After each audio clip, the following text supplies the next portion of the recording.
Assalamualaikum warahmatullahi wabarakatuh. Selamat siang. Sebelumnya saya ucapkan terima kasih kepada Bapak Bambang Purnomo, SEMM, selaku dosen pengampu mata kuliah Manajemen Strategik dan Business Valuation atas bimbingan dan kesempatan yang telah diberikan. Saya Bayi Seprilia Putra dengan NIM C1D12304. Pada kesempatan kali ini, saya akan membahas topik yang sangat krusial dalam dunia bisnis modern, yaitu manajemen strategis dan penilaian bisnis. Kedua konsep ini adalah kunci fundamental bagi setiap organisasi untuk tidak hanya bertahan, tetapi juga berkembang dan mencapai keunggulan kompetitif jangka panjang di tengah dinamika pasar yang terus berubah. Saya harap presentasi ini dapat memberikan pemahaman yang komprehensif bagi kita semua.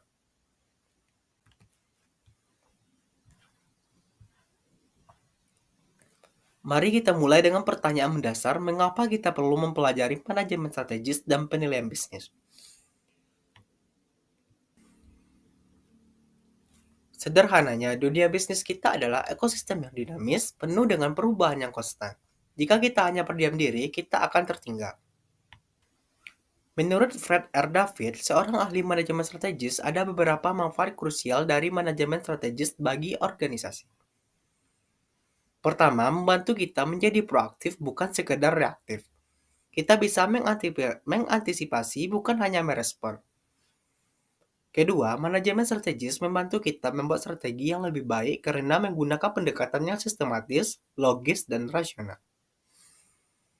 Ketiga, manajemen strategis memberikan arahan dan tujuan yang lebih jelas bagi seluruh organisasi. Keempat, meningkatkan koordinasi dan pemberdayaan antar tim dan individu, serta yang kelima, membangun saling pengertian dan komitmen dari seluruh jajaran perusahaan.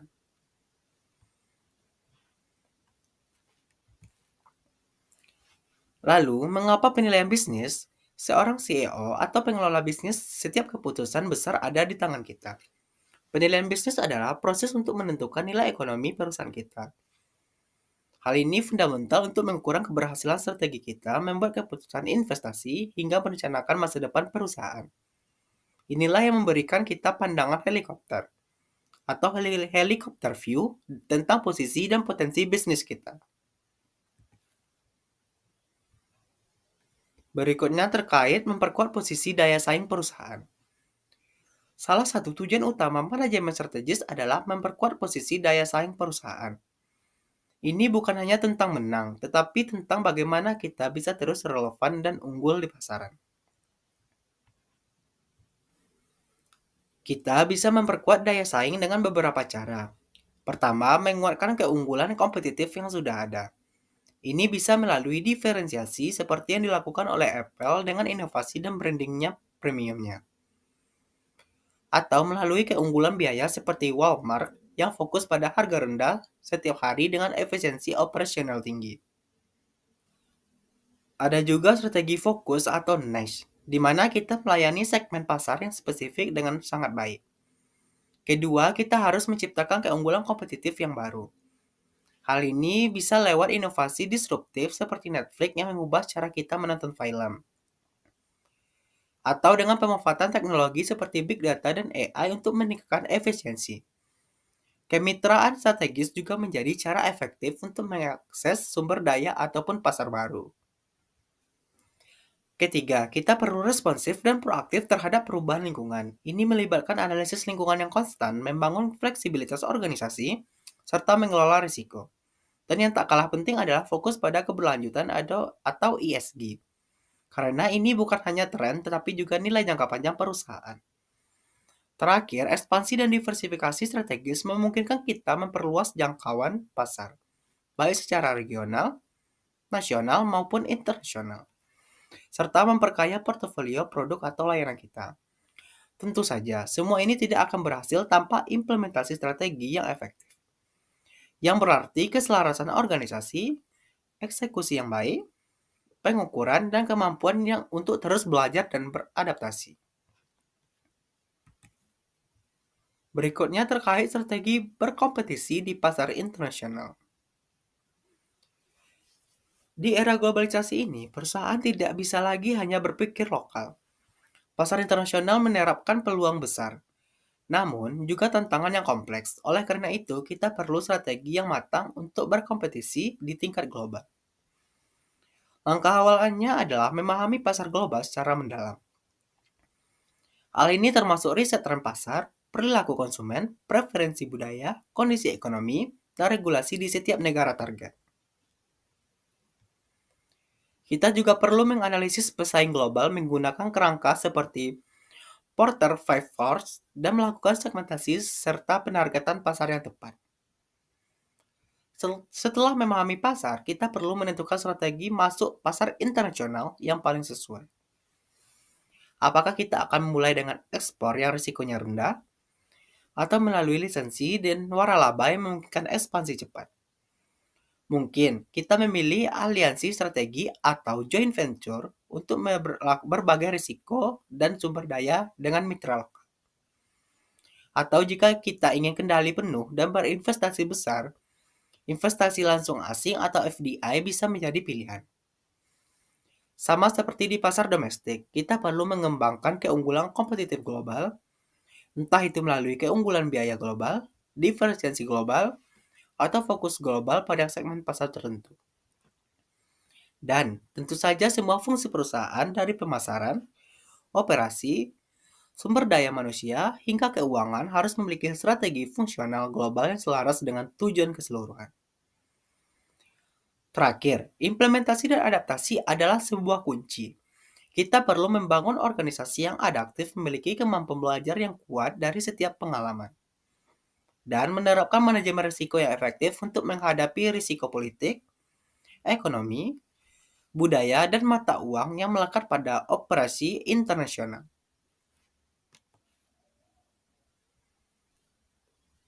Berikutnya terkait proses manajemen strategis dari visi hingga evaluasi. Manajemen strategis adalah sebuah proses yang sistematis sering disebut sebagai hulu aliran strategi. Dimulai dari penetapan arah, lalu analisis, perumusan, hingga evaluasi. Pertama, kita harus memiliki tujuan strategis yang jelas. Ini dimulai dengan visi, gambaran masa depan yang inspiratif. Seperti visi Google, mengorganisir informasi dunia, kemudian misi.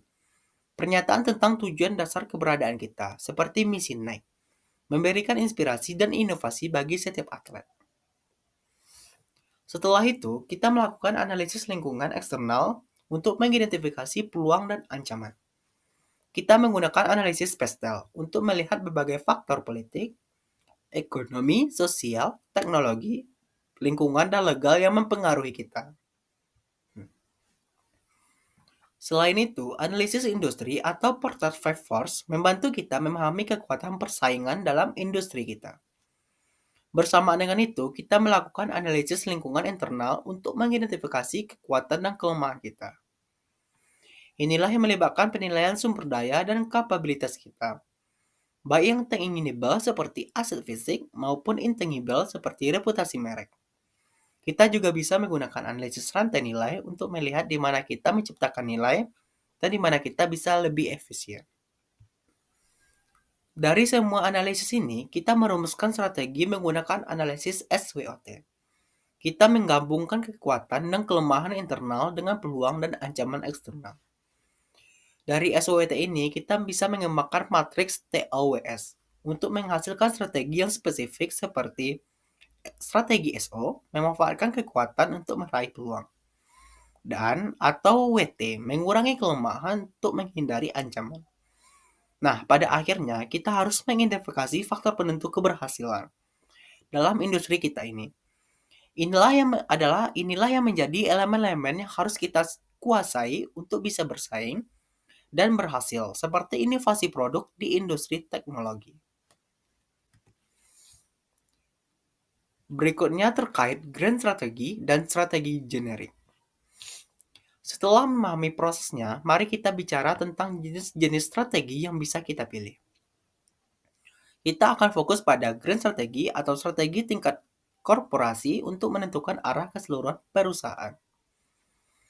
Ada 3 kategori utama grand strategi.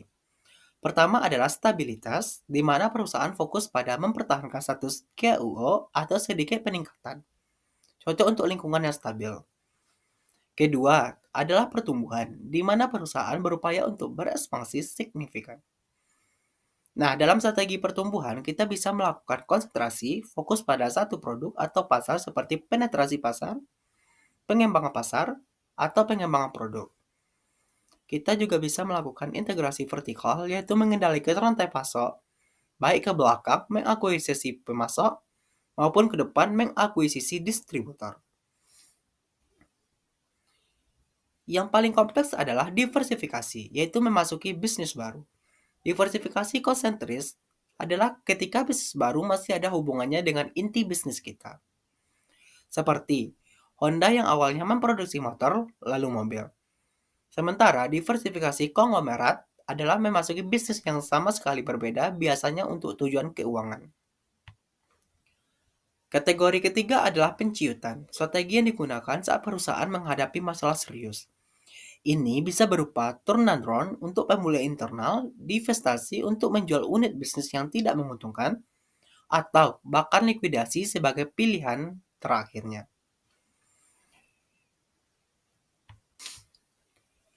Nah, selain grand strategi, Michel Porter juga memperkenalkan strategi generik yang menjelaskan bagaimana kita bersaing di pasar.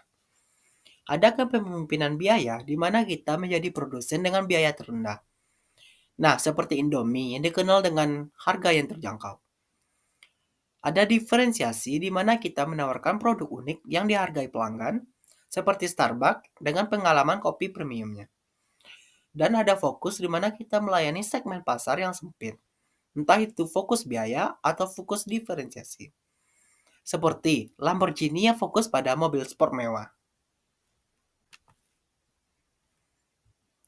Berikutnya terkait analisis keuangan dalam manajemen strategis. Semua strategi yang kita bicarakan tidak akan ada lengkap tanpa pemahaman yang kuat tentang keuangan. Analisis keuangan adalah jantung dari pengambilan keputusan strategis. Nah, mengapa demikian? Karena analisis keuangan memberikan dasar kuantitatif, di mana membantu kita mengukur kinerja, mengidentifikasi kekuatan dan kelemahan finansial, serta mengevaluasi kelayakan investasi. Ada 3 laporan keuangan utama yang perlu kita pahami. Yang pertama adalah laporan laba rugi, di mana menunjukkan pendapatan, biaya, dan laba atau rugi perusahaan selama periode waktu tertentu. Yang kedua adalah laporan posisi keuangan, menyajikan aset, kewajiban, dan ekuitas perusahaan pada satu titik waktu tertentu, seperti foto kondisi keuangan kita. Yang ketiga adalah laporan arus kas, melaporkan aliran ke arus kas dan keluar dari aktivitas operasi, investasi, dan pendanaan. Nah, dari laporan-laporan ini kita bisa menghitung berbagai rasio keuangan kunci untuk analisis yang lebih mendalam. Ada rasio likuiditas, kemampuan bayar utang jangka pendek, solvabilitas, struktur modal, dan kemampuan bayar utang jangka panjang, aktivitas atau efisiensi, seberapa efisien aset digunakan, profitabilitas, kemampuan menghasilkan laba, dan rasio pasar, kinerja dari sudut pandang investor.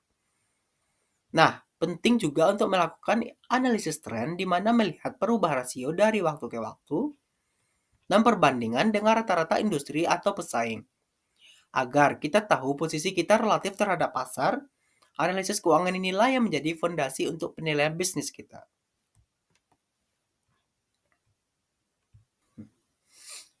Berikutnya terkait penilaian bisnis atau business valuation. Nah, sekarang kita tiba pada penilaian bisnis, yaitu seni dan ilmu untuk menentukan nilai ekonomi suatu bisnis. Tujuan penilaian bisnis sangatlah beragam, bisa untuk menentukan harga akuisisi dan merger, membantu investor mengambil keputusan untuk perencanaan pajak dan warisan, sebagai dasar jaminan kredit, hingga penyelesaian sengketa, dan yang terpenting adalah membantu kita mengukur efektivitas strategi yang telah diimplementasikan. Ada 3 jenis pendekatan utama dalam penilaian bisnis ini. Yang pertama ada pendekatan pendapatan. Menilai bisnis berdasarkan pendapatan yang diharapkan akan dihasilkan di masa depan. Metode paling populer adalah discounted cash value flow, di mana kita memproyeksikan arus kas bebas masa depan dan mendiskonkannya ke nilai sekarang menggunakan tiket diskonto seperti WACC. Yang kedua ada pendekatan aset, di mana menilai bisnis berdasarkan nilai wajar asetnya setelah dikurangi kewajibannya. Kita bisa menggunakan Net Asset Value atau NAV atau Liquidation Value. Pendekatan ini sering digunakan untuk perusahaan dengan aset yang signifikan. Kemudian ada pendekatan pasar, di mana menilai bisnis dengan membandingkannya dengan perusahaan sejenis yang sudah dijual atau diperdagangkan di pasar. Kita bisa menggunakan Comparable Company Analysis atau CCA dengan kelipatan valuasi seperti PE ratio atau Precedent Transaction Analysis atau PTA dengan melihat transaksi sejenis yang telah terjadi. Nah, beberapa faktor kunci yang mempengaruhi nilai bisnis antara lain kinerja keuangan, prospek pertumbuhan, kondisi pasar, kualitas manajemen, model bisnis, hingga kekuatan reputasi merek. Penting untuk diingat bahwa setiap evaluasi sangat bergantung pada asumsi dan proyeksi yang kita gunakan. Asumsi yang realistis adalah kunci valuasi yang akurat.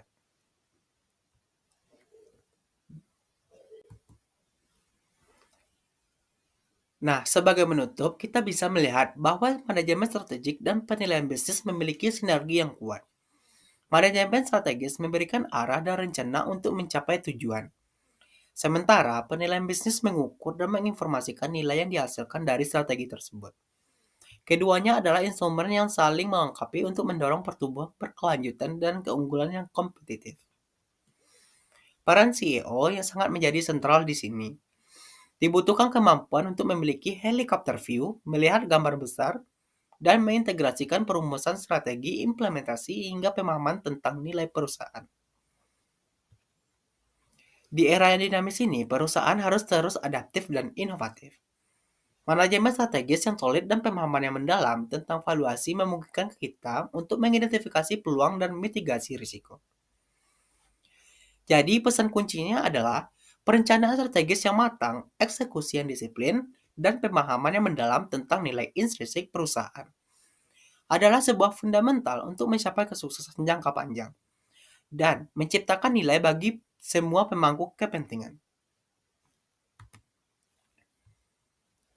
Sekianlah presentasi saya. Terima kasih atas perhatiannya. Lebih dan kurang mohon dimaafkan. Saya akhiri dengan wassalamualaikum warahmatullahi wabarakatuh.